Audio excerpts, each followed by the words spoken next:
هل لك سر عند الله بينك أنت وبين الله؟ دختر مسلمان شب عروسیش بود. آرایش کرد و لباس سفید عروسیش را به تن کرد و برای عروسیش آماده شد. بعد از چندی اذان نماز شام را شنید. دختر به مادرش گفت: مادر جان، من باید طهارت کنم و نماز شام را بخوانم.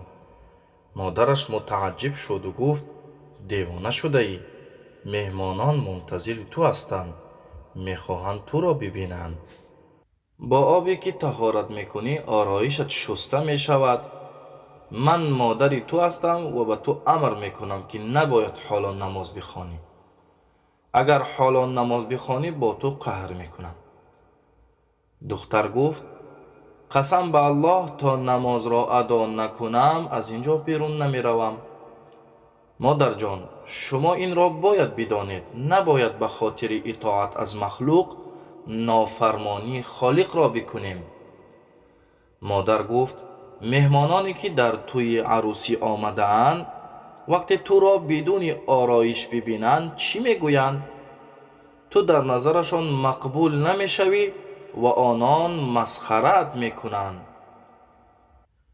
دختر در حالی که تبسم میکرد گفت: مادر جان، شما نگرانی این استید که من در نظر مخلوق خوب و زیبا معلوم نمیشوم و حال آن که در نظر خالق زشت معلوم شوم.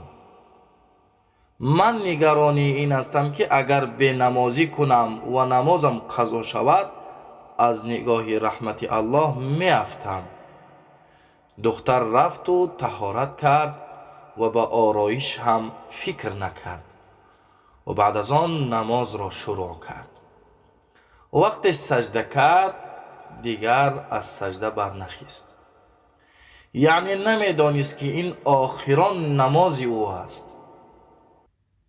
وقتی سجده جان را به جان آفرین تسلیم نمود. ای خواهر مسلمان من، ای برادر مؤمن من، آیا میدانی مرگ چی وقت به سراغمان می آید؟ کدام روز، کدام شب، کدام ساعت، در کدام حالت، در کدام کار؟ هیچ کسی نمیداند. پس چرا بی نمازی و غفلت؟ رسول الله صلی الله علیه و سلم فرمودند: نزدیکترین حالت بنده به الله در وقت سجده است. اعوذ بالله من الشیطان الرجیم. واسجد واقترب.